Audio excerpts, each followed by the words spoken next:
Assalamualaikum warahmatullahi wabarakatuh. Selamat sore teman-teman semuanya. Apa kabar Anda di hari ini? Saya harapkan kalian dalam keadaan sehat selalu dan selalu dalam lindungan Allah Subhanahu wa taala. Di video sebelumnya saya sudah bahas tentang risiko telat bayar dan gagal bayar di pinjol raksasa OJK. Nah, di situ sudah dibahas tentang bagaimana cara menyikapinya ketika kita diteror oleh DC pinjaman online. Berbagai macam jenis teror yang dilontarkan oleh DC pinjol tersebut. Ada yang melalui chat WhatsApp, melalui SMS, melalui telepon, bahkan ada yang menyerang media sosial kita. Dan di video kali ini saya akan membahas tentang bagaimana caranya agar kita tidak pernah diteror lagi oleh DC pinjaman online tersebut. Salah satunya yaitu dengan cara memutus segala macam jenis komunikasi yang memungkinkan DC pinjol akan menyerang pada kita, akan meneror kita, baik itu melalui chat WhatsApp, melalui telepon, melalui SMS, maupun menyerang media sosial kita. Dan apakah dengan menonaktifkan semua media sosial, memutus segala komunikasi dengan DC pinjol itu, hutang kita akan lunas dan kita akan hidup dengan tenang? Oke, silahkan simak video ini sampai habis agar kalian tidak salah memahami isi dari video ini. Tapi sebelumnya saya ucapkan terima kasih banyak buat teman-teman semuanya yang sampai saat ini masih selalu support channel ini, selalu mendukung channel ini, dan selalu menantikan setiap video yang saya upload berikutnya.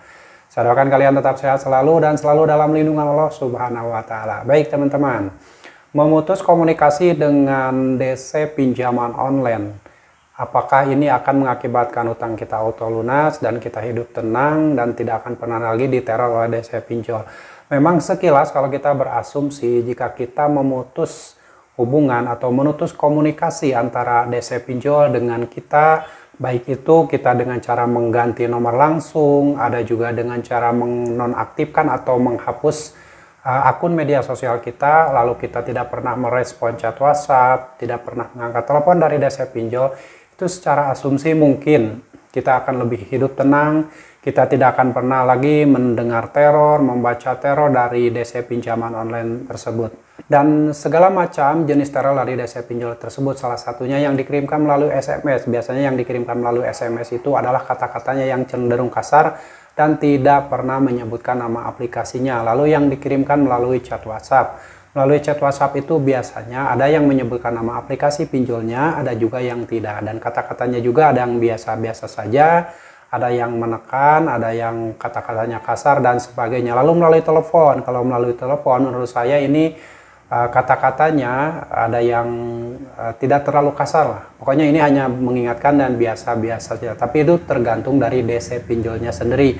Dan kalau misalkan teror melalui media sosial seperti Facebook dan yang lain-lainnya, itu biasanya ada yang foto kita ketika pengajuan di aplikasi pinjol tersebut diedit-edit dan dikasih tulisan buronan hutang lah, ataupun DPO lah, atau open donasi lah, atau dan sebagainya. Itu banyak sekali versi-versi teror yang dilontarkan oleh oknum DC pinjol yang menyerang media sosial kita. Dan kalau misalkan kita ingin agar semua teror tersebut berhenti, semua teror itu tidak terjadi lagi, apakah bisa dengan memutus segala komunikasi dengan DC pinjol, maka semua teror akan berhenti? Nah, ini kemungkinannya masih 50%, 50% atau 50-50, karena mungkin setelah kita mengganti nomor, mengganti chat WhatsApp, mengganti nomor HP, terus juga menonaktifkan media sosial kita, itu mungkin ada jalan lain yang dilakukan oleh DC pinjol, yaitu salah satunya ada yang menyerang kontak darurat yang kita ajukan ketika mengajukan pinjaman uang di pinjol tersebut. Lalu ada juga yang menghubungi nomor kontak-kontak yang ada di HP kita, karena mungkin waktu kita mengajukan pinjaman itu si DC pinjol udah menyimpan semua kontak yang ada di HP kita tersebut. Terus ada juga yang mungkin menyimpan foto-foto yang ada di galeri HP kita. Sehingga ketika kita memutus komunikasi dari DC pinjol tersebut, nah si DC pinjol mengakalinya dengan cara menghubungi kontak darurat, lalu menghubungi kontak-kontak yang ada di HP kita. Itu segala kemungkinan bisa terjadi. Yang terpenting yang harus kalian lakukan adalah kalian tidak usah memikirkan lagi semua itu. Bersikap bodoh amat atas semua yang akan terjadi, mau diteror ke teman-teman kita, diteror ke keluarga kita, diteror di media sosial, diteror melalui chat WhatsApp, SMS, atau telepon, itu bersikap bodoh amat. Dan kalau memang kalian tidak mau lagi mendengar teror tersebut, udah lebih baik kembali ke diri kalian. Bodoh amat atas semua yang akan terjadi, lalu kalian ganti kartu, reset HP kesalahan pabrik, media sosial kalian juga boleh dinonaktifkan. Itu adalah salah satu cara memang seperti itu. Tapi kalau kita berbicara masalah atau memutus komunikasi dengan DC pinjol akan mengautolunaskan hutang kita, itu menurut saya kemungkinannya 50-50 juga, karena ya namanya pinjaman online kan mungkin tidak akan mau mereka uangnya tidak kembali, pasti mereka menginginkan uang yang kita pinjam tersebut dikembalikan lagi, dibayarkan seperti biasa. Tapi mungkin juga kalau misalkan kita tidak membayarkannya karena tidak punya uang untuk membayar, tidak mampu bayar, sehingga bisa saja kalau kita bertahun-tahun, misalkan lebih dari 2 tahun, 3 tahun tidak pernah membayar, karena demi menjaga kredibilitas dari pinjol tersebut, mungkin saja hutang kita diautolunaskan. Itu bisa saja terjadi dengan jaminan data-data kita di blacklist, dimasukkan ke daftar hitam OJK, ataupun mungkin data-data kita skor kreditnya jadi bermasalah dan tidak pernah bisa lagi meminjam uang di platform manapun. Itu konsekuensi dan resiko yang akan kita terima. Dan masalah auto lunas atau tidak, ya bisa saja terjadi. Mungkin ada yang diasuransikan ketika kita mengajukan pinjaman di pinjol, itu kita menandatangani asuransi. Ada juga yang memang si pinjolnya mengautolunaskan, bisa saja terjadi. Tapi tidak semua orang, tidak semua nasabah pinjaman online yang telat bayar dan gagal bayar hutangnya akan diautolunaskan oleh perusahaan asuransi dan juga perusahaan pinjolnya. Mungkin hanya beberapa orang saja.